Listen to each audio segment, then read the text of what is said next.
நீதிமொழிகள் 31வது அதிகாரம் 30வது வசனத்தை நாம் வாசிக்க கேட்கலாம். சௌந்தரியம் வஞ்சனை உள்ளது, அழகும் வீண். கர்த்தருக்கு பயப்படுகிற ஸ்திரீயே, கரங்களை உயர்த்தி சொல்லலாம் அல்லேலூயா. ரட்சிக்கப்பட்டதான ஒவ்வொரு தேவ பிள்ளைகளும் கர்த்தருக்கு பயப்படணும். யாருக்கு பயப்படணும்? மோஸ்ட்லி எல்லாரும் என்ன பண்ணுவாங்க, திருமண காரியத்துல இந்த காரியத்தை குறித்து நிறைய விஷயங்களை பேசுவாங்க. இன்றைக்கு இன்றைய வசனத்தை வைத்து ஒரு பெண்ணினுடைய வாழ்க்கையில் இருந்து சில காரியங்களை கற்றுக்கொள்ள கர்த்தர் நமக்கு உதவி செய்வாராக. அல்லேலூயா. பைபிள் சொல்லுகிறது, கர்த்தருக்கு எந்த ஒரு ஸ்திரீ பயப்படுகிறாளோ அவள் தேவனால் புகழப்படுவாள். அல்லேலூயா. இன்னைக்கு கர்த்தருக்கு பயப்படுகிற பயம் குறைந்து விட்டது. எல்லாரும் ஆண்டவர் எப்படி நினைக்கிறாங்கன்னா, அன்புள்ள தேவன் நினைக்கிறாங்க. உண்மை, ஆண்டவர் அன்புள்ளவர் தான். ஆனால் அதே மாதிரி வேதவசனம் சொல்லுகிறது, அவர் பட்சிக்கிற அக்கினியாய் இருக்கிறார். அல்லேலூயா. இன்னைக்கு நிறைய கள்ள போதகங்கள் இந்த தேசத்திலே ஊடுருவி பாய்ந்து விட்டது. அவங்க என்ன சொல்றாங்கன்னா, கர்த்தர் யாரையும் தண்டிக்க மாட்டார், ஆண்டவர் அன்புள்ளவர், அவர் அன்பானவர், அவர் யாரையுமே கடிந்து கொள்ள மாட்டார் என்று தவறான உபதேசத்தை தேசத்தில் புகுத்துகிறார்கள். நான் சொல்லுகிறேன், ஒரு காலகட்டத்திலே கர்த்தர் பிறந்தார். இனி அடுத்த அவருடைய வருகை நியாயாதிபதியாகத்தான் கர்த்தர் வருவார். அல்லேலூயா. ஆண்டவர் இனி எப்படி வர போறாரு? நியாயாதிபதியாக வரப்போகிறார். அன்புள்ளவராக அவர் வரப்போகிறது இல்லை. அவர் என்னவாகத்தான் வரப்போகிறார்? நியாயாதிபதியாகத்தான் வரப்போகிறார். ஆகவே இந்த நல்ல நாளிலே கர்த்தர் உங்களுக்கும் எனக்கும் கர்த்தருக்கு பயப்படக்கூடிய கிருபைகளை கர்த்தர் கொடுப்பாராக. அல்லேலூயா. கர்த்தருக்கு பயப்படுங்க. மனுஷனுக்கு பயப்படுறதெல்லாம் இரண்டாவது விஷயம். கர்த்தருக்கு நீங்க உண்மையாலுமே பயந்தீங்கன்னா தேவன் உங்களை புகழுவார். அல்லேலூயா. ஒரு வேத வசனத்தை நாம் எடுத்துக் கொள்ளலாம். ரோமருக்கு எழுதின நிருபத்தை நாம் எடுத்துக் கொள்ளலாம். புதிய ஏற்பாடு அப்போஸ்தலனாகிய பவுல் எழுதின ரோம நிருபம் 16வது அதிகாரத்தை நாம் எடுத்துக் கொள்ளலாம். 224வது பக்கம். ரோமருக்கு எழுதின நிருபம் 16வது அதிகாரம் 1வது வசனம் 2வது வசனத்தை நாம் வாசிக்க கேட்கலாம். கெங்கிரேயா ஊர் சபைக்கு ஊழியக்காரியாகிய நம்முடைய சகோதரி பெபேயாளை நீங்கள் கர்த்தருக்குள் பரிசுத்தவான்களுக்கு ஏற்றபடி ஏற்றுக்கொண்டு எந்த காரியத்தில் உங்கள் உதவி அவளுக்கு தேவையாய் இருக்கிறதோ அதிலே நீங்கள் அவளுக்கு உதவி செய்ய வேண்டும் என்று அவளை உங்களிடத்தில் ஒப்புவிக்கிறேன். அவள் அநேகருக்கும் எனக்கும் கூட ஆதரவாய் இருந்தவள். அல்லேலூயா. அப்போஸ்தலனாகிய பவுல் பெபேயாள் என்கிறதான ஒரு பெண்ணை குறித்து ஒரு சாட்சி கொடுக்கிறார். பவுல் அவ்வளவு சீக்கிரம் யாருக்கு சாட்சி கொடுக்க மாட்டார். ஏன்னா காரணம், ஒரு நல்ல ஒரு கண்டிப்புள்ள ஒரு ஊழியக்காரர் பவுல். பெபேயாள் என்கிறதான ஒரு பெண்ணை குறித்து அவர் சாட்சி கொடுக்கிறார். இந்த பெபேயாள் என்கிற பெண்ணை குறித்து தான் இந்த நாளிலே நாம் தியானிக்க போகிறோம். பெபேயாள் என்று சொன்னால் பிரகாசம் என்று பொருள். அவருடைய பெயருடைய அர்த்தம் என்ன தெரியுமா? பிரகாசம் உள்ளவள். என்ன உள்ளவள்? பிரகாசம் உள்ளவள். அவருடைய பெயருக்குரிய அர்த்தம் பிரகாசம் உள்ளவள். அவருடைய ஊர் என்னன்னா கெங்கிரேயா. அவருடைய ஊர் என்ன ஊரு? கெங்கிரேயா. இந்த கெங்கிரேயா என்கிற ஊர் எங்க இருக்குன்னா, கொரிந்து பட்டணத்திலிருந்து கொஞ்சம் தூரம் தள்ளி தான் இருக்கு. உதாரணத்துக்கு திருப்பூர் எங்க இருக்கு அப்படின்னு யாராவது கேட்டா நம்ம என்ன சொல்லுவோம்? பெருந்துறையில இருந்து ஒரு 40 கிலோமீட்டருங்க, அதுதாங்க திருப்பூர்னு சொல்லுவோம் இல்லையா? அதே மாதிரி இந்த கெங்கிரேயா அப்படிங்கிற ஊர் கொரிந்து பட்டணத்திலிருந்து கொஞ்சம் மைல் தூரத்துல தான் இந்த ஊர் இருக்குது. அப்போஸ்தலனாகிய பவுல் என்ன பண்றாருன்னா, கொரிந்து பட்டணத்துல 18 மாதம் ஊழியம் செய்தார். எத்தனை மாதம் ஊழியம் செய்தார்? கிட்டத்தட்ட 1.5 வருஷம். எத்தனை வருஷம்? 1.5 வருஷம் அப்போஸ்தலனாகிய பவுல் கொரிந்து பட்டணத்துல போய் தேவனுடைய சுவிசேஷத்தை பரப்புகிறார். ஒரு வசனத்தை வாசிங்க. அப்போஸ்தலர் நடவடிக்கைகள் எழுதின புத்தகம் 18வது அதிகாரம் 18வது வசனத்தை வாசிங்க. பவுல் அநேக நாள் அங்கே தரித்திருந்த பின்பு சகோதரரிடத்தில் உத்தரவு பெற்றுக்கொண்டு தனக்கு ஒரு பிரார்த்தனை உண்டாயிருந்தபடியினால் கெங்கிரேயா பட்டணத்தில் அப்படின்னு ஒரு வார்த்தை எழுதப்பட்டிருக்கிறது. அப்போஸ்தலனாகிய பவுல் கொரிந்து பட்டணத்துல போய் 18 மாதங்கள் தங்கி ஊழியம் செய்றார். அப்படியே பக்கத்துல இருக்கிற அப்படியே கிராமங்களுக்கெல்லாம் போறார். அப்படியே பக்கத்துல இருக்கிற ஒரு கிராமத்துக்கா போய் என்ன பண்றாரு, ஆண்டவருடைய சுவிசேஷத்தை சொல்லுகிறார். ஒருவேளை இந்த பெபேயாள் என்கிற சகோதரி பவுல் சுவிசேஷத்தின் மூலமாக இயேசுவை ஏற்றுக்கொண்டு இருக்கலாம். கரங்களை வைத்து சொல்லலாம் அல்லேலூயா. ஏன்னா பவுல் கொரிந்து சபையில எத்தனை மாசம் இருந்தாரு? கொரிந்து பட்டணத்துல 18 மாசம். அந்த கொரிந்து பட்டணத்தை சுற்றியில் இருக்கிற அங்கங்க இருக்கிற கிராமங்களுக்கெல்லாம் பவுல் மூலமாக சுவிசேஷம் செல்லப்படுகிறது, பரப்பப்படுகிறது. அப்படி கெங்கிரேயா பட்டணத்திற்கு போய் பவுல் மூலமாக ஒருவேளை இந்த பெபேயாள் என்கிறதான அந்த சகோதரி ஆண்டவராகிய இயேசு கிறிஸ்துவை என்ன பண்றாங்க, ஏற்றுக்கொண்டிருக்கிறார்கள். கரங்களை வைத்து சொல்லலாம் அல்லேலூயா. சுவிசேஷத்தை ஏற்றுக்கொண்ட உடனே அவங்க என்ன பண்றாங்கன்னா அந்த ஊர்ல இருக்கிற சபையில ஒரு அங்கத்தினராய் மாறுகிறார்கள். அல்லேலூயா. நீங்க நிறைய பேர் சுவிசேஷத்தை ஏற்றுக்கொள்றாங்க, ஆனா சபைக்கு வருது இல்ல. என்ன பண்றது இல்ல? சுவிசேஷத்தை ஏற்றுக்கொண்டு எங்க வரணும்? சபைக்கு வரணும். ஊழியம் ரொம்ப முக்கியம். நல்ல கவனிங்க. சுவிசேஷம் சபைக்கு வெளியே இருக்கணும், உபதேசம் சபைக்குள்ள இருக்கணும். இன்னைக்கு நிறைய இடத்துல எப்படி மாறிடுச்சுன்னா சுவிசேஷத்தை கொண்டு வந்து சபைக்குள்ளார வச்சு சுவிசேஷத்தை பரப்புறாங்க. அது வேதத்தின் பிரகாரம் தப்பு. சுவிசேஷம் எங்க இருக்கணும்? சபைக்கு வெளியில. ஆண்டவர் என்ன சொல்றாரு? நீங்கள் பொறுப்பட்டு போய் சகல ஜாதிகளையும் என்ன பண்ணுங்க, சீசராக்குங்க, சுவிசேஷத்தை சொல்லுங்க அப்படின்னு சொல்றாரு.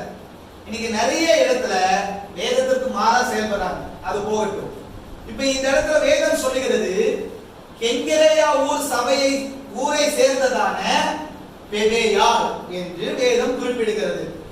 இந்த வார்த்தைகளை கேட்கிறதான என் அன்பு தேவ பிள்ளைகளே, இந்த ரோமருக்கு எழுதின நிருபத்துல இந்த 16வது அதிகாரம் ரொம்ப விசேஷமான அதிகாரம். அப்போஸ்தலனாகிய பவுல் ரோமாபுரியில் இருக்கிற ஜனங்களை அவர் நேர்ல போய் சந்திக்கல. நேர்ல போய் அவர் என்ன பண்ணல, சந்திக்கல. இந்த 16வது அதிகாரத்துல கிட்டத்தட்ட 34 நபர்களுடைய பெயரை அவர் குறிப்பிடுகிறார். இந்த 16வது அதிகாரத்துல 34 நபருடைய பெயரை குறிப்பிட்டே வரார். அதுல 23 ஆண்கள். எத்தனை ஆண்கள்? 23 ஆண்கள், 11 பெண்கள். 23 ஆண்கள், 11 பெண்கள். 23ஐயும் 11ஐயும் கூட்டினா 34. ரைட். இப்ப இந்த பெபேயாளுடைய குடும்ப பின்னணியை பத்தி வேதம் எதுவும் சொல்லல. பெபேயாளை குறித்து ரெண்டே வசனம் தான் இந்த அதிகாரத்துல சொல்லப்பட்டிருக்கிறது.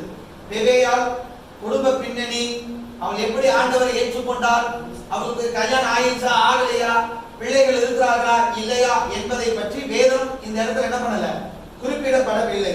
ஆனால் அப்போஸ்தலனாகிய பவுல் இந்த 2 வசனத்துல 3 காரியத்தை விளக்கப்படுத்துறார். என்ன சொல்றான்னா, பெபேயாள் என்பவள் யார் அப்படிங்கிற ஒரு காரியத்தை சொல்றார். இரண்டாவது, ரோமாபுரி மக்கள் அவளை எப்படியெல்லாம் ஏற்றுக்கொள்ளணும், அவளுக்கு என்னென்ன உதவிகள் எல்லாம் செய்யணும் அப்படின்னு பவுல் சொல்றாரு. நான் சொல்றது புரியுதா?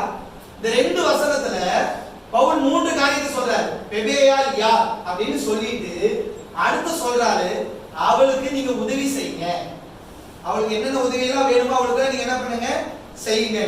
மூணாவது சொல்றாரு, பெபேயாளுடைய குணாதிசயத்தை சொல்றாரு. என்ன சொல்றாரு? 2வது வசனம், அவள் அநேகருக்கும் எனக்கும் கூட அவள் என்னவாய் இருந்தால், ஆதரவாய் இருந்தாள். அவளுடைய குணாதிசயத்தை பவுல் சொல்றார். இந்த 2 வசனத்துல 3 காரியத்தை பவுல் சொல்றாரு. முதலாவது ஒரு காரியம், பெபேயாள் யார். இரண்டாவது, அவளுக்கு என்னென்ன உதவிகள் எல்லாம் நீங்க செய்யணும்னு சொல்லிட்டு மூணாவது சொல்றாரு, அவளுடைய ஊழியம் எப்படிப்பட்டது, அவளுடைய குணாதிசயம் எப்படி என்கிறதான காரியத்தை சொல்லுகிறார். இப்ப இவளை குறித்து வேதம் சொல்லுகிறது ஊழியக்காரி அப்படிங்கிற ஒரு வார்த்தை இருக்கிறது. இதை வேத பண்டிதர்கள் 2 விதமாக பிரிக்கிறார்கள். ஒன்று இந்த அம்மா கெங்கிரேயா சபைக்கு ஒரு தலைமைத்துவத்தில் இந்த அம்மா இருந்திருக்கலாம். அதைத்தான் பவுல் மென்ஷன் பண்ணி எழுதுகிறார் என்று ஒரு சாரார் கூற்று வைக்கிறார்கள். இன்னொரு சாரார் என்ன சொல்லுகிறார்கள், அந்த திருச்சபையில இருக்கிறதான ஜனங்களுக்கு சேவை மனப்பான்மையோடு இவர்கள் ஊழியம் செய்திருக்கலாம். ஒருவேளை பவுல் அதை வைத்து கூட இவளை ஒரு ஊழியக்காரி என்று சொல்லி இருக்கலாம் என்று சொல்லுகிறார்கள். என்னுடைய கருத்துப்படி அங்கு இருக்கிறதான சபை மக்களுக்கோ அங்கு இருக்கிறதான ஜனங்களுக்கு ஒரு சேவை மனப்பான்மையோடு இந்த அம்மா ஏதாவது ஊழியம் செய்திருக்கலாம் என்பது என்னுடைய கருத்து. ஏன்னா யூதர்களுடைய கலாச்சாரத்தின் படி பெண்கள் என்ன பண்ண மாட்டாங்க, ஊழியம் செய்ய மாட்டார்கள். ஆனால் பவுல் ஊழியக்காரி என்கிற அந்த பதத்தை பயன்படுத்துவதற்கு என்ன காரணம் என்று என்னை கேட்டால் நான் சொல்லுகிறது, அங்க இருக்கிறதான சபையில் இருக்கிறதான ஜனங்களுக்கும் விசுவாசிகளுக்கும் இந்த அம்மாய் சேவை மனப்பான்மையோடு ஏதாவது என்ன பண்ணியிருக்கலாம், ஊழியம் செய்திருக்கலாம். அதைத்தான் அப்போஸ்தலனாகிய பவுல் என்ன பண்ணியிருக்கலாம், குறிப்பிட்டிருக்கலாம். இந்த பெபேயாளை குறித்து ஒரு சில காரியங்களை நான் சொல்லுகிறேன். இந்த பெபேயாள் நல்ல வசதி வாய்ப்புள்ள ஒரு மகளாய் சமுதாயத்தில் காணப்பட்டாள். அல்லேலூயா. வேதம் சொல்லுகிறதை சரித்திர குறிப்பு சொல்லுகிறது. இந்த பெபேயாள் நல்ல வசதி படைத்தவளாம். எப்படி? நல்ல வசதி படைத்தவள். இந்த பெபேயாள் ரோமாபுரிக்கு இவர் ஒரு வியாபாரம் செய்து கொண்டிருக்கிறாளாம். சரித்திர குறிப்பு சொல்லுகிறது. ஒருவேளை வியாபாரத்திற்காக இந்த பெபேயாள் ரோமாபுரிக்கு போயிருக்கும் பொழுது, புதுசா ஊரு, நம்ம எப்படி போய் வியாபாரம் பண்ணுவாங்க? அதனாலதான் பவுல் என்ன பண்ணுகிறார், அவளுக்கு கட்டாயம் நீங்க உதவி செய்யுங்க, அவளுக்கு உங்களுக்கு என்னென்ன உதவி தேவைப்படுகிறதோ அதை கட்டாயம் நீங்க அவளுக்கு என்ன பண்ணுங்க, செய்யுங்க என்று பவுல் குறிப்பிட்டு இருக்கலாம் அப்படிங்கிற ஒரு சரித்திர குறிப்பு சொல்லுகிறது. நான் சொல்லுகிறேன், இந்த கெங்கிரேயா பட்டணத்திற்கு அப்போஸ்தலனாகிய பவுல் வரும் பொழுது ஒருவேளை இந்த பெபேயாள் பவுலுக்கு ஒரு அடைக்கலம் கொடுத்திருக்கலாம். ஹல்லேலூயா. ஏன்னா பவுல் கொரிந்து பட்டணத்திலிருந்து என்ன சொல்றாரு, தன்னுடைய தலையெல்லாம் இது பண்ணிட்டு கெங்கிரேயா ஊருக்கு போறான்னு அப்போஸ்தலர் 18 சொல்லுகிறது. ஒருவேளை பவுல் சொல்றாரு இல்லையா, அவள் அநேகருக்கும் எனக்கும் கூட என்னவாய் இருந்தால், ஆதரவாய் இருந்தால், உதவியாய் இருந்தால் வேதம் சொல்லுகிறது. ஒருவேளை இந்த பெபேயாள் பவுலுக்கு இந்த கொரிந்து பட்டணத்திலிருந்து இந்த கெங்கிரேயா அப்படி இருக்கிறா போயிட்டு வரும் பொழுது ஒருவேளை பவுலுக்கும் கூட நம்ம என்னவா கொடுத்திருக்கலாம், ஆதரவு கொடுத்திருக்கலாம். மொத்தத்துல இந்த பெபேயாள் கர்த்தருக்கு பயப்படுகிற ஒரு ஸ்திரீ. ஹல்லேலூயா. கர்த்தருக்கு பயப்படுகிற ஸ்திரீயை தேவன் கட்டாயம் சாட்சியாக நிறுத்துவார். இந்த பெபேயாளை பவுல் குறிப்பிட்டு பேசுகிறார். முதல் அதிகாரம் 16வது அதிகாரம் 1வது வசனம் 2வது வசனத்திலேயே முதல்ல யாரதான் இன்ட்ரோ பண்றாரு, பெபேயாளை குறித்து தான் அவர் பேசுகிறார். ஓகேவா? ஆகவே பெபேயாளினுடைய வாழ்க்கையிலிருந்து இன்னைக்கு நீங்கள் நானும் ஒரு சில காரியங்களை கற்றுக்கொள்ளணும். முதலாவது, பெபேயாளினுடைய வாழ்க்கை எப்படி தெரியுமா இருந்துச்சு, சாட்சியுள்ள ஒரு வாழ்க்கையை வாழ்ந்த ஒரு பெண்மணி. அல்லேலூயா. அவருடைய வாழ்க்கை சாட்சியுள்ள ஒரு வாழ்க்கை. இன்னைக்கு நம்மளை பத்தி 4 பேர் போய் கேட்டு பாருங்க, ஒருத்தன் கூட சாட்சி சொல்ல மாட்டான்.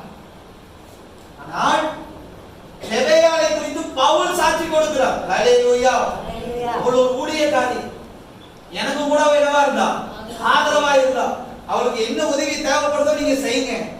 இன்னைக்கு கிறிஸ்தவ வாழ்க்கை சாட்சி இல்லாத ஒரு வாழ்க்கையாய் மாறிவிட்டது.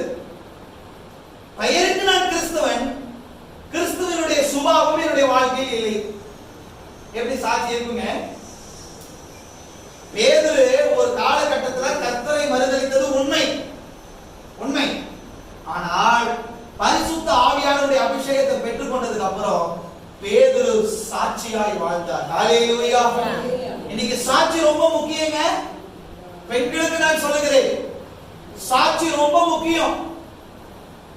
இன்னைக்கு குடும்பத்தில் இருக்கிற தலைவன் குடும்பத்தில் இருக்கிற தலைவி பத்தி சாட்சி சொல்லுவாரானா 90% சரியான சாட்சி இருக்காது. ஆனால் இந்த பெபேயாளை குறித்து பவுல் சாட்சி கொடுக்கிறார். அவருடைய சாட்சி எப்படிப்பட்ட ஒரு வாழ்க்கையை வாழ்ந்தவர், சாட்சியுள்ள ஒரு வாழ்க்கை வாழணும். அதற்காக தான் கர்த்தர் உங்களையும் என்னையும் அழைத்திருக்கிறார். ஹல்லேலூயா. கர்த்தருடைய நாமம் தூஷிக்கப்படுவதற்காக கர்த்தர் நம்மை தெரிந்து கொள்ளவில்லை. கர்த்தருடைய நாமம் மகிமைப்படுவதற்காக கர்த்தர் நம்மை தெரிந்து கொண்டிருக்கிறார். அல்லேலூயா. இது உண்மை ஒத்துக்கிறீங்களா? நாம் செய்யக்கூடிய ஒரு காரியத்தை பார்த்து தான் செய்யணும். இந்த தேவநாமம் மகிமைப்படுமா, தேவநாமம் தூஷிக்கப்படுமா, ரொம்ப கேர்ஃபுல்லா இருக்கணுங்க. சாட்சி ரொம்ப முக்கியங்க. ஏன் ஆராதனையில அந்த சபையில சாட்சி வைக்கிறதுனா ரொம்ப முக்கியம். ஓகேவா? ஒரு வசனத்தை வாசிங்களே. மத்தேயு எழுதின சுவிசேஷத்தினுடைய புத்தகம் 5வது அதிகாரம் 16வது வசனத்தை வாசிங்க. மத்தேயு 5:16. இவ்விதமாய் மனுஷர் உங்கள் நற்கிரியைகளை கண்டு பரலோகத்தில் இருக்கிற உங்கள் பிதாவை மகிமைப்படுத்தும்படி உங்கள் வெளிச்சம் அவர்கள் முன்பாக பிரகாசிக்க கடவுது. ஆண்டவர் என்ன சொல்றாருன்னா, உன்னுடைய சாட்சியை பார்த்து இருக்கிற ஜனங்கள் பிதாவை மகிமைப்படுத்த வேண்டும். ஹalleluya. அப்படி இருக்கணும். நம்மளை பார்த்து 4 பேர் சொல்லணும், இவங்க உண்மையான கிறிஸ்தவங்க, இவங்க உண்மையாலுமே கிரேட்டுங்க. அப்ப பரலோகத்தில் இருக்கிற பிதா மகிமைப்படுவார். ஹalleluya. நம்மளை பார்த்து ஐயோ அது புறஜாதியா கூட பரவாயில்லைங்க, இவங்க இப்படிங்க அப்படிங்கன்னு சொன்னா தேவன் எப்படி மகிமைப்படுவார்? நான் சொல்றது உங்களுக்கு புரியுதா? ஆண்டவர் சொல்ற, மனுஷர் உங்களுடைய நற்கிரியைகளை கண்டு பரலோகத்தில் இருக்கிற உங்கள் பிதாவை மகிமைப்படுத்தும்படி உங்களுக்குள்ளே இருக்கிற வெளிச்சம் அவர்களுக்கு முன்பாக என்ன பண்ண கடவுது? பிரகாசிக்க கடவுது. கர்த்தர் நமக்கு ஒரு வெளிச்சத்தை கொடுத்திருக்கிறார். ஹalleluya. இருளிலே இருந்த நம்மளை கர்த்தர் வெளிச்சத்துக்கு கொண்டு வந்திருக்கிறார். ஹalleluya. இந்த வெளிச்சம் மற்றவர்களுக்கு முன்பாக என்னவா இருக்கணுமா? பிரகாசிக்கணும். என்ன பண்ணணும்? சாட்சி ரொம்ப முக்கியங்க. ரட்சிக்கப்படுறது பெருசு இல்ல, நம்ம வாழக்கூடிய வாழ்க்கை எப்படி வீட்ல பக்கத்துல இருக்கவங்க கேட்டாவே தெரிஞ்சு போயிடும் சாட்சி எப்படின்னு. திருமணத்துக்கு மகனையோ மகளையோ பார்க்க போறவங்க பக்கத்துல விசாரிப்பாங்க, ஏங்க அந்த பையன் எப்படிங்க. வேலை செய்யற இடத்துல விசாரிப்பாங்க, இந்த பையன் கேரக்டர் நல்லா இருக்கா, அந்த பொண்ணு கேரக்டர் நல்லா இருக்காங்க. சாட்சி இருந்தாதான் நம்ம பிள்ளைகளை என்ன பண்ணுவோம்? கட்டி கொடுக்கிறோம். சாட்சி ரொம்ப முக்கியம். இன்னொரு வசனத்தை வாசிக்கிறீங்களா? கலாத்தியருக்கு எழுதின நிருபம் 5வது அதிகாரம் 22வது வசனத்தை வாசிங்க. கலாத்தியர் 5வது அதிகாரம் 22வது வசனம். ஆவியின் கனிகளை குறித்து வேதம் சொல்லுகிறது. ஆவியின் கனியோ அன்பு, சந்தோஷம், சமாதானம், நீடிய பொறுமை, தயவு, நற்குணம், விசுவாசம், சாந்தம், இச்சையடக்கம். நற்குணம். கிறிஸ்துவ பிள்ளைகிட்ட நல்ல குணம் இருக்கணும். என்ன குணம் இருக்கணும்? நற்குணம். இது கனி டெய்லி வளரணும். அல்லேலூயா. என்னைக்கோ ஒரு நாள் வளர்றது அல்ல, அனுதினமும் ஆவியினுடைய கனிகள் நம்முடைய வாழ்க்கையில் நடந்துட்டே இருக்கணும். ஆவியின் வரங்கள் வேற, ஆவியின் கனிகள் வேற. 9 விதமான கனிகள்ல ஒரு கனி நல்ல குணம். நீங்க யார் யாருக்கா உண்மையாலுமே நல்ல குணம் இருக்குதுன்னு கேட்டா ஒருத்தருமே தூக்க முடியாது, யாருமே தூக்க முடியாது. ஆனால் தேவன் இடத்துல நீங்களும் நானும் சாட்சி பெறணும். ஹalleluya. ஆண்டவர் பாருங்க, யோபுவை குறித்து கர்த்தர் சாட்சி கொடுத்தார். சன்மார்க்கன், உத்தமன், தேவனுக்கு பயந்து பொல்லாப்புக்கு விலகுகிறவன். சாட்சிங்க. அவருடைய நண்பர்கள் கூட அப்படி இல்லை, கர்த்தர் சாட்சி கொடுத்தார். ஹalleluya. இந்த பெபேயாளை குறித்து இந்த நாளிலே நீங்களும் நானும் கற்றுக்கொள்ள வேண்டிய ஒரு விஷயம் என்னன்னா, பெபேயாள் சாட்சியுள்ள ஒரு வாழ்க்கையை வாழ்ந்த ஒரு பெண்மணி. இன்னைக்கு நீங்களும் நானும் சாட்சியுள்ள ஒரு வாழ்க்கையை வாழ வேண்டும் என்று கர்த்தர் விரும்புகிறார். ஹalleluya. ஒரு வசனத்தை வாசி. ரூத்தினுடைய சரித்திர புத்தகம் 3வது அதிகாரம் 10வது வசனம் 11வது வசனத்தை வாசிங்க. அதற்கு அவன், மகளே, நீ கர்த்தரால் ஆசீர்வதிக்கப்படுவாயாக. நீ தரித்திரரும் ஐஸ்வர்யவான்களுமான வாலிபர்களின் பிறகே போகாததினால் உன் முந்தின நற்குணத்தை பார்க்கிலும் உன் பிந்தின நற்குணம் உத்தமமாய் இருக்கிறது. கரங்களை வைத்து சொல்லலாம். ஹalleluya. ரூத் ஒரு வாலிப பெண். கணவர் இறந்துட்டாருங்க, கணவர் இறந்துட்டாரு. இந்த அம்மா என்ன பண்றாங்க? மாமியார் கூட வராங்க, புதுசா வராங்க. சாப்பிடணும், பல காரியங்கள் இருக்குது. ரூத் நினைத்திருந்தால் தவறான பாதையில் போய் சம்பாதித்து வாழ்ந்திருக்கலாம். கரெக்டா? போவாஸ் சாட்சி சொல்றாருங்க. ஒரு மனிதன் ஒரு பெண்ணை பார்த்து சாட்சி சொல்றாரு. என்ன சொல்றாரு பாருங்க, நீ கர்த்தரால் ஆசீர்வதிக்கப்படுவாயாக. யாரால் ஆசீர்வதிக்கப்படுவாயாக? உங்களுக்கு ஆசீர்வாதம் வருதுன்னா அது கர்த்தரிடத்திலிருந்து தான் வரணும். ஹல்லேலூயா. அவர் என்ன சொல்றாரு, நீ தரித்திரரும் ஐஸ்வர்யவான்களுமான வாலிபரின் பிறகு போகாததினா. சாட்சி எப்படிங்க? ரூத்தை குறித்து போவாஸ் கொடுத்த சாட்சி எப்படி? நீ நினைச்சிருந்தா பணக்காரன் பின்னாடி போயிருக்கலாம், இல்ல யார் பின்னாடி போயிருக்கலாம்? தரித்திரவான் பின்னாடி போயிருக்கலாம். அவங்க பின்னாடி போகாததுனால உனக்கு முன்னாடி இருக்கிற நற்குணத்தை விட இப்ப இருக்கிற நற்குணம் உத்தமமா இருக்கிறது. ஹல்லேலூயா. இதுதாங்க சாட்சி. நம்மளை பார்த்து சொல்லணுங்க, இவர் ஆண்டவர் ஏற்றுக்கொள்றதுக்கு முன்னாடி அவருடைய வாழ்க்கை தவறா இருந்துச்சுங்க.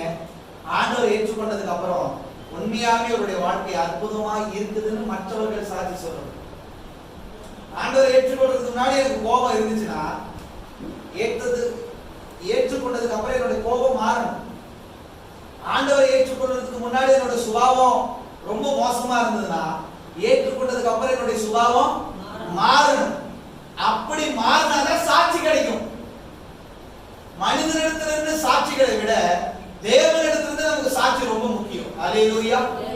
எப்படி சொல்றாரு பாருங்க, ரூத்தை பார்த்து சொல்றாரு, நீ ஒரு வாலிப பெண்ணு, நீ வாலிபர்கள் பின்னாடி போகாம எப்படி நீ உண்மையா இருக்கிற. அடுத்த வசனம் சொல்றாரு, 11வது வசனம் பாருங்க.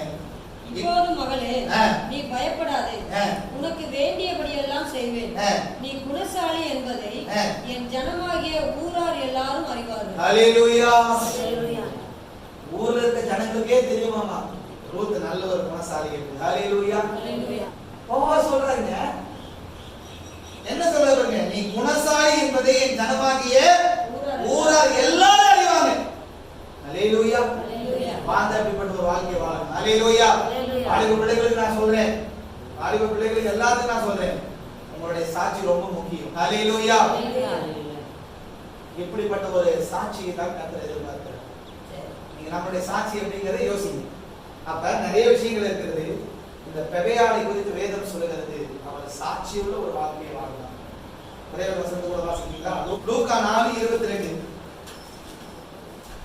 எல்லாரும் அவருக்கு நற்சாட்சி கொடுத்து அவருடைய வாயிலிருந்து புறப்பட்ட கிருபையுள்ள வார்த்தைகளை குறித்து ஆச்சரியப்பட்டு இவன் யோசேப்பின் குமாரன் அல்லவா என்றார்கள். எல்லாரும் ஆண்டவருக்கு என்ன கொடுக்கறாங்க?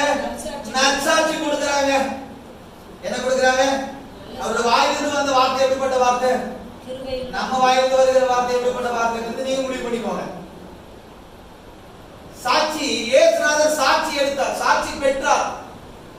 அத என்ன சொல்றாங்க? நற்சாட்சி கொடுத்து எல்லாரும் ஆண்டவருக்கு என்ன கொடுத்தாங்க? நற்சாட்சி கொடுத்தாங்க. ஹல்லேலூயா. நீங்க நம்ம வாழ்க்கையே ஆராய்ந்து பார்க்கணும். ஒருவேளை தேவனுக்கு பிரியமில்லாத காரியங்கள் நம்முடைய வாழ்க்கையில் இருக்குது என்று சொன்னால் அதை விட்டுவிட தேவ சமூகத்தில் போய் தன்னை அர்ப்பணிக்கணும். கர்த்தர் நமக்கு உதவி செய்வார். ஹல்லேலூயா. இந்த பெபேயாளை குறித்த நாளிலே நீங்கள் நானும் கற்றுக்கொண்ட ஒரு காரியம், அந்த அம்மா சாட்சியுள்ள ஒரு வாழ்க்கையை வாழ்ந்தாங்க. ஓகேவா? இரண்டாவது ஒரு காரியம் என்ன தெரியுமா? அந்த அம்மா சபைக்கு ரொம்ப உறுதுணையா இருந்தாங்க. பெபேயாள் சபைக்கு என்னவா இருந்தாங்க? ரொம்ப உறுதுணையா இருந்தாங்க. இன்னைக்கு நம்ம சபையில இருக்க விசுவாசிகள் எப்படி? ஆசையே பண்ணிட்டு நம்ம ஒவ்வொரு ஞாயிற்றுக்கிழமை வருவோம், ஜெபம் பண்ணுவோம், போவோம். அப்படியா?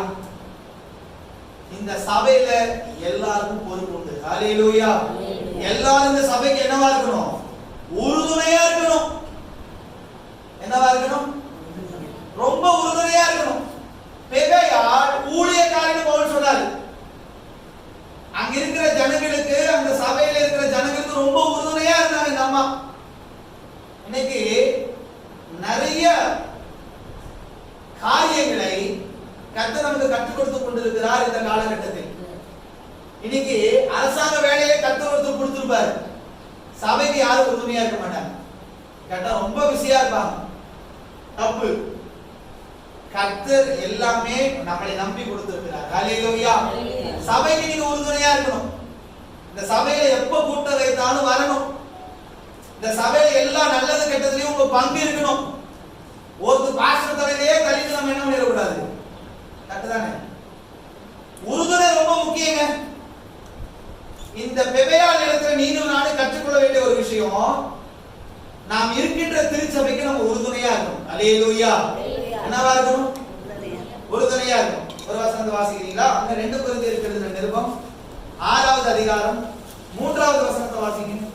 2 கொரிந்தியர் 6வது அதிகாரம் 3வது வசனம். இந்த ஊழியம் குற்றப்படாதபடிக்கு நாங்கள் யாதொன்றிலும் இடரல் உண்டாக்காமல் எவ்விதத்தினாலேயும் எங்களை தேவ ஊழியக்காரராக விளங்க பண்ணுகிறோம். அல்லேலூயா. பவுல் சொல்கிறார், யாரையும் குற்றப்படுத்திட கூடாது, யாரையும் எந்த சொல்லிட கூடாது. நாங்கள் தேவனுக்கு முன்பாக உண்மை உள்ளவர்களாக இருக்கிறோம். அல்லேலூயா.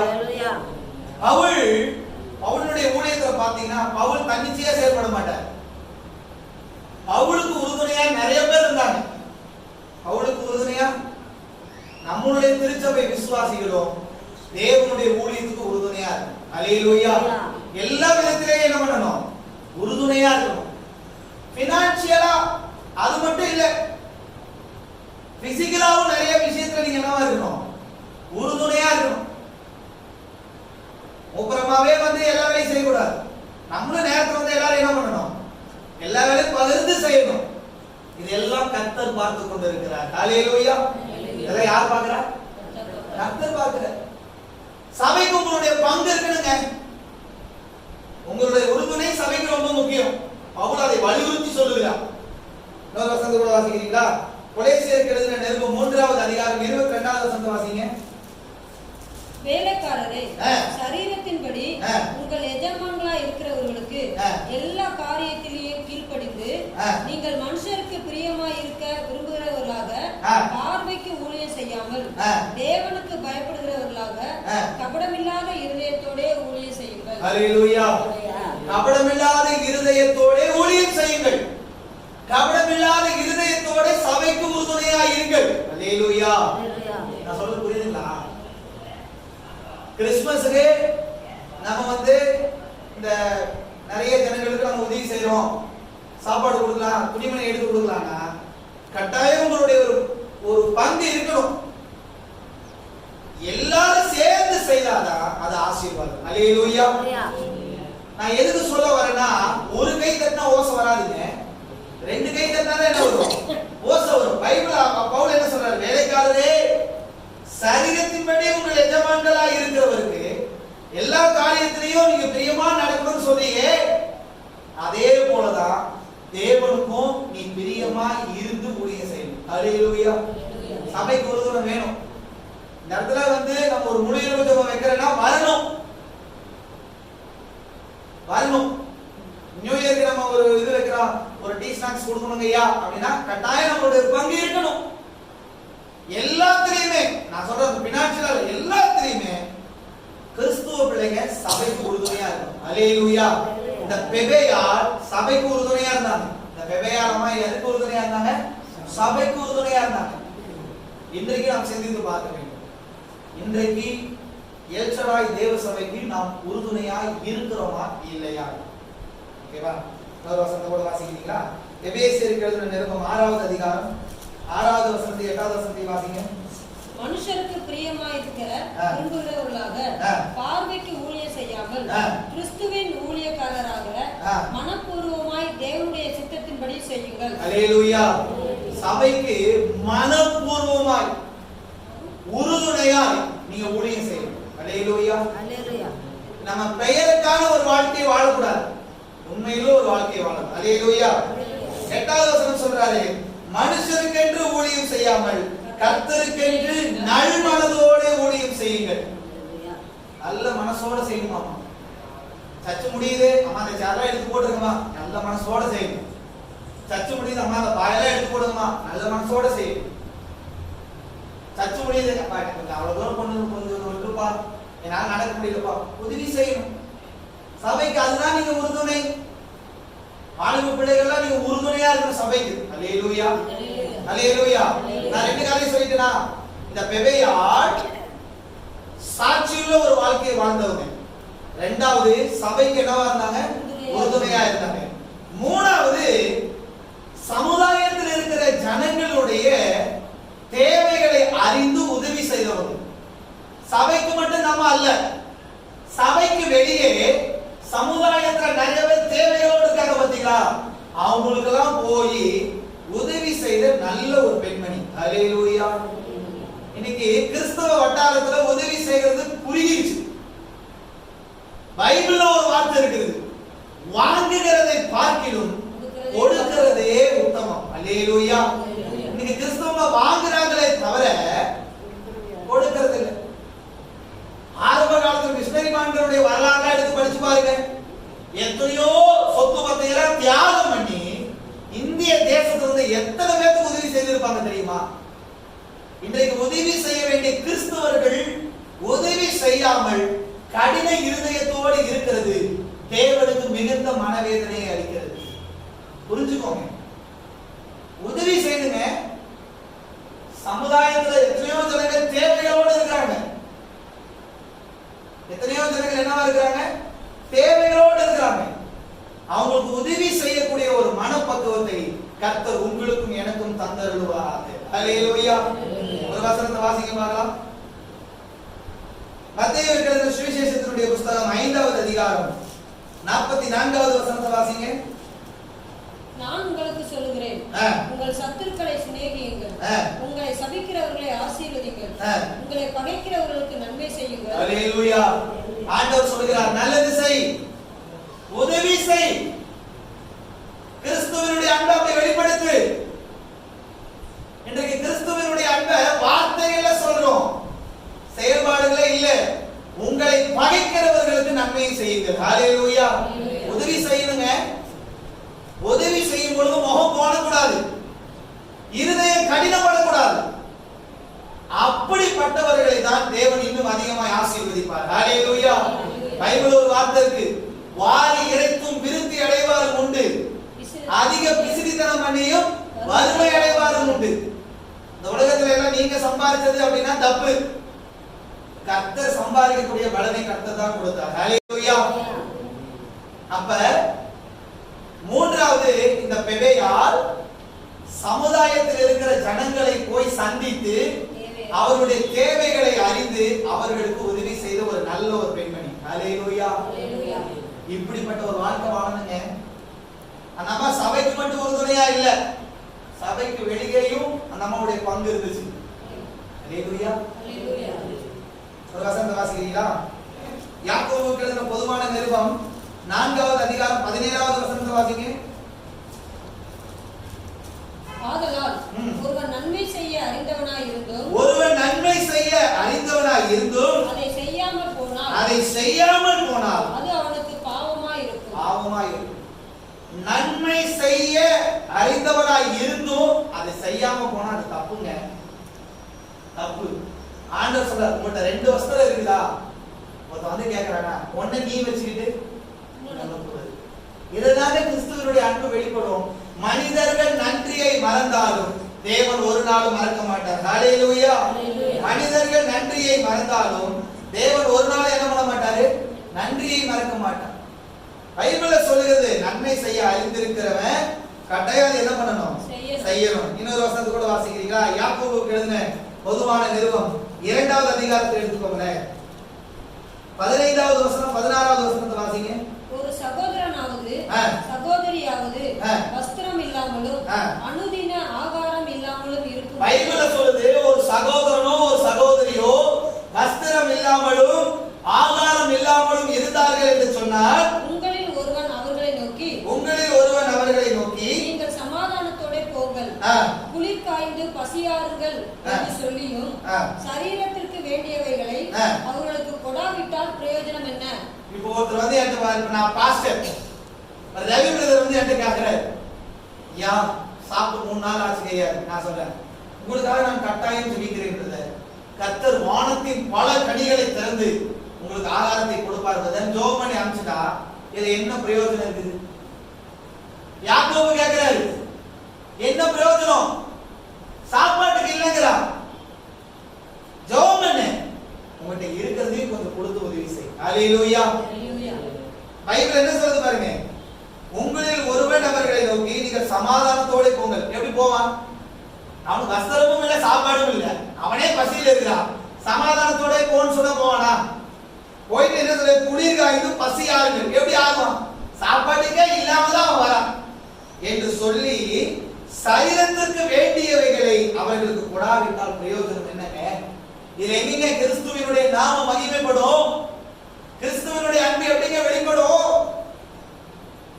உதவி செய்யும். அல்லேலூயா. இன்னைக்கு சமுதாயத்தில் ஒடுக்கப்பட்டவர்கள், நலிவடைந்தவர்கள் நிறைய பேர் இருக்காங்க. ரோட்ல போய் பாருங்க, ஒருவேளை ஆதாரத்துக்காக கையேந்திரங்க எத்தனையோ பேர் இருக்கிறாங்க. அதை வேற எடுத்து போட்டோ வேற போட்டுருவாங்க. அப்பதான் 4 பேருக்கு தெரியுமாமா இவங்க உதவி செய்யறாங்க. இதெல்லாம் வேஸ்ட். கர்த்தர் பார்க்கிறார், அது போதும். அல்லேலூயா. கர்த்தர் பார்க்கிறாருங்க. இன்னொரு வசனத்தை கூட வாசிக்கிறீங்களா? 1 யோவான் 3வது அதிகாரம் 17வது வசனம். ஒருவன் இவ்வுலக ஆஸ்தி உடையவனாய் இருந்து, ஒருத்தன் நிறைய ஆஸ்தி உடையவனாய் இருந்து தன் சகோதரனுக்கு குறைச்சல் உண்டு என்று கண்டு, ஒருவேளை தன்னுடைய சகோதரன் ரொம்ப கஷ்டப்படுறான் அப்படின்னு இவன் தெரிஞ்சுக்கிட்டானா, தன் இருதயத்தை அவனுக்கு அடைத்துக் கொண்டால், தன்னுடைய இருதயத்தை அவனுக்கு அடைத்துக் கொண்டால், அவனுக்குள் தேவ அன்பு நிலை கொள்ளுகிறது. எப்படி? தேவனுடைய மார்பிலை சாய்ந்த அன்பின் சீசனாய் இருக்கிற யோவான் சொல்றாரு, நீ ஆசீர்வதிக்கப்பட்டிருக்கிறப்பா, உன்னுடைய சகோதரன் இப்ப குறைச்சல் இருக்கிறான், அவனுக்கு நீ கட்டாயம் என்ன பண்ணணும்? உதவி செய்யணும். உன்னுடைய இருதயத்தை நீ என்ன பண்ணக்கூடாது? கடினப்படுத்தாத. கடினப்படுத்திட்டு எனக்குள்ள தேவ அன்பு இருக்குன்னு சொன்னா அது தப்பு. தேவ அன்பு இருக்கிறவன் கட்டாயம் உதவி செய்யாமல் இருக்க மாட்டான். அல்லேலூயா, அல்லேலூயா. உதவி செய்யுங்க, அப்பதான் தேவ அன்பு இருக்குன்னு அர்த்தம். அவன் நன்றியை நினைச்சு பார்க்கறான், மறக்கறான், போறான், அது வேற. இதெல்லாம் கர்த்தர் கணக்கு வைத்திருக்கிறார். அல்லேலூயா. யார் கணக்கு வச்சிருக்கா? கர்த்தர் கணக்கு வச்சிருக்கிறார். சொல்லுங்க. நீங்களும் நானும் அநேக நேரத்துல தன்னுடைய இருதயத்தை கடினப்படுத்தி இருக்கிறோம். ஒருவன் இவ்வுலக ஆஸ்தி உடையவனாய் இருந்தும் தன் சகோதரனுக்கு ஒரு குறைச்சல் நீ கண்டுட்டனா, உன் காதுக்கு நியூஸ் வந்துருச்சுன்னா உன்னால் முடிந்த உதவியை செய்யணும். அல்லேலூயா. அது மூலமே தேவனாலும் மகிமைப்படுங்க. இன்னைக்கு எத்தனையோ மிஷனரிமான்கள் தன்னுடைய குடும்பத்தை தியாகம் பண்ணி தன் பிள்ளைகளை எல்லாம் விட்டுட்டு ஏதோ ஒரு கிராமத்துல மூலையில போய் உட்கார்ந்து ஊழியம் செய்துட்டு இருக்காங்க. தெரியுமா உங்களுக்கு? மனைவி பிள்ளைகள் பார்க்கறதுக்கு வருஷத்துக்கு ஒரு தடவை வந்து பார்த்துட்டு மறுபடியும் ஓடுறவங்க நிறைய பேர் இருக்காங்க. சரியான வசதி இல்லாம இன்னைக்கு எத்தனை நீங்க கர்த்தர் நம்மளை நல்லா வைத்திருக்கிறார். அல்லேலூயா. உதவி செய்யும். தேவையால் சபைக்கு மட்டுமல்ல,